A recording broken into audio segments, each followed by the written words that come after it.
Supreme court में हालिया में दिए गए एक निर्णय से तमाम शिक्षक आक्रोशित इस बात से हैं, क्योंकि एक सेवा शर्तों के बीच उनकी नियुक्ति होती है और एक सेवा शर्तों के बीच उनकी सेवानिवृत्ति भी होनी चाहिए। क्या समस्याएं हैं, किस तरीके से, जहां सरकार ने भी अपना पक्ष रखा और आपके द्वारा भी पिटीशन दायर कराई गई, अब क्या दिक्कत है?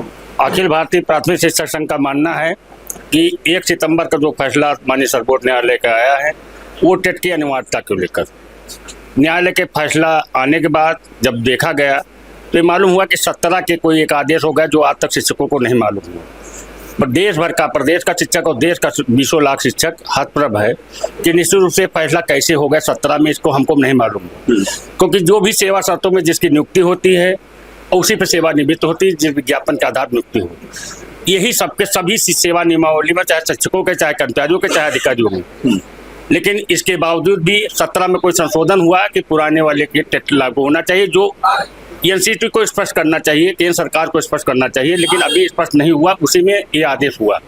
उत्तर प्रदेश सरकार ने रिव्यू पटिशन किया, इसलिए संगठन की ओर से उसका आभार, लेकिन संगठन ने इसलिए किया कि कोई पक्ष छूट न जाए शिक्षकों के हित के लिए, इसलिए संगठन ने रिव्यू पटिशन दाखिल की है। निश्चित रूप से जिन सेवा शर्तों के साथ हमारी नियुक्ति हुई उसी सेवा शर्तों के साथ पदोन्नति होनी चाहिए, क्योंकि आज जो टेट वाले शिक्षक भी हैं, आज उनके 10 साल, 15 साल, 20 साल बाद उनके ऊपर भी कोई ऐसी अनिवार्यता थोप दी जाए तो क्या परीक्षा पास करना उनके लिए मुश्किल होगा? टेट के डरने की बात नहीं है, टेट शिक्षक डरता नहीं, लेकिन टेट की बात नहीं, सेवा शर्तों की सुरक्षा की बात है। सेवा शर्तों की सुरक्षा के लिए लड़ाई ये है। अखिल भारतीय शिक्षक संघ क्या मांग कर? अखिल भारतीय प्राथमिक शिक्षक संघ का मांग है कि माननीय सर्वोच्च न्यायालय से जो रिव्यू पटिशन ही है उसको राहत देना चाहिए और केंद्र सरकार से कि निश्चित से वो एनसीटी स्वयं स्पष्ट कर दे अपने मंत्रालय से, या एनसीटी को निर्देश करे कि निश्चित से स्पष्ट कर दे कि जो जब से शिक्षा का अधिकार अधिनियम लागू हुआ उसके पूर्व नियुक्त शिक्षकों पर टेट की अनिवार्यता नहीं है। अगर ये मांग पूरी नहीं होगी तब अखिल भारतीय प्राथमिक शिक्षक संघ क्या करेगा?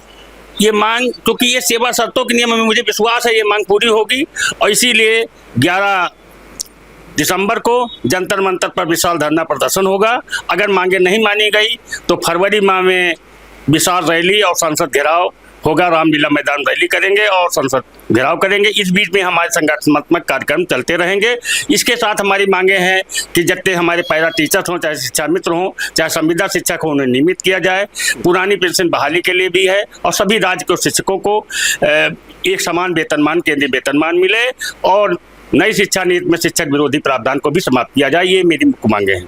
परिषदीय स्कूलों में अब बच्चों की हाजिरी डिजिटल कर दी गई है ऑनलाइन, और उस पर सख्त निर्देश भी जारी किए हैं। शिक्षक समाज कैसे देखता है? ऑनलाइन अटेंडेंस की बात थी 1 साल पहले, पूर्व में लगातार इसके लिए आंदोलन हुआ कि शिक्षकों की समस्याओं को दूर करिए, उसके बाद ऑनलाइन की बात करिए, ऑनलाइन करिए, लेकिन हमारी समस्याओं को दूर कर। एक चीफ सेक्रेटरी की नेतृत्व में कमेटी बनी थी, एक वहाँ निर्देश दिया है, आश्वासन मिला था, एक कमेटी इसका निर्णय करेगी, तब ऑनलाइन की बात की जाएगी। लेकिन उसकी कमेटी का निर्णय नहीं आया, न लागू हुआ, न शिक्षक समस्याओं का निस्तारण हुआ। उसके पूर्व भी ऑनलाइन व्यवस्था लागू किया जा रहा है, जो अपने आप में अनुरूप है, पहले अब दिए गए आश्वासन के विपरीत है। ये थे हमारे साथ अखिल भारतीय प्राथमिक शिक्षक संघ के राष्ट्रीय अध्यक्ष सुशील कुमार पांडे, जिनका कहना है कि जहां न्यायालय ने जिस तरीके से टीईटी अनिवार्य शिक्षकों पर की है ये ठीक नहीं है, क्योंकि एक नियुक्ति शर्तों के बीच एक सेवानिवृत्ति नियम होना चाहिए,